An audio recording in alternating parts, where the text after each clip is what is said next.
My name is Jill Reninger, and I'm from Chicago. I work at Ace Hardware Corporation, and when I started working at Ace, they told me that there's a program called Ready When the Time Comes, and explained what it was, and I volunteer with a couple other organizations as well, and I just thought it would be a really good opportunity to give back and help people, in my neighborhood or in my area, and I think it's a good opportunity. It makes you feel good to give back, and we got all the training through ACE, and so I'm ready to go.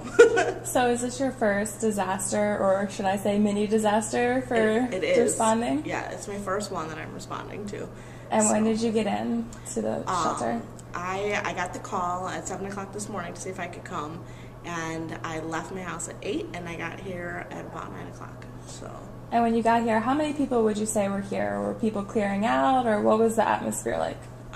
Yeah, there was definitely people. Most of the people had cleared out. There was about 20 people that were still left here.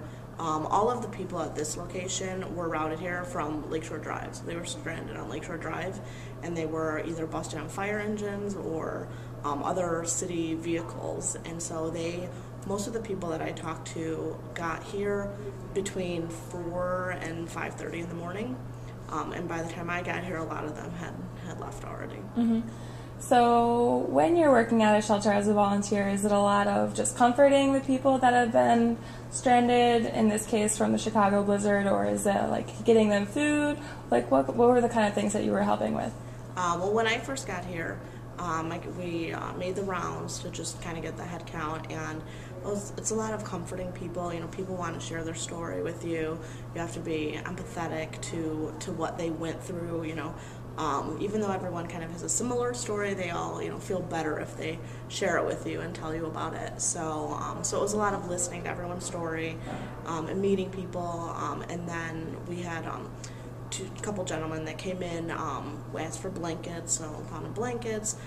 There was another woman who needed a change of clothes, and her husband needed a change of clothes because their socks were soaking wet from walking in the blizzard. Oh, no. So we were digging through the boxes. We found them both new pairs of socks, and and it's funny because she was so happy that she had dry socks on, and it doesn't sound like a lot, but after the ordeal that they had been through, to see how happy she was over a pair of dry socks, it's very makes you aware. So now that you've had your first mini disaster as a Red Cross volunteer, are you excited for the next one?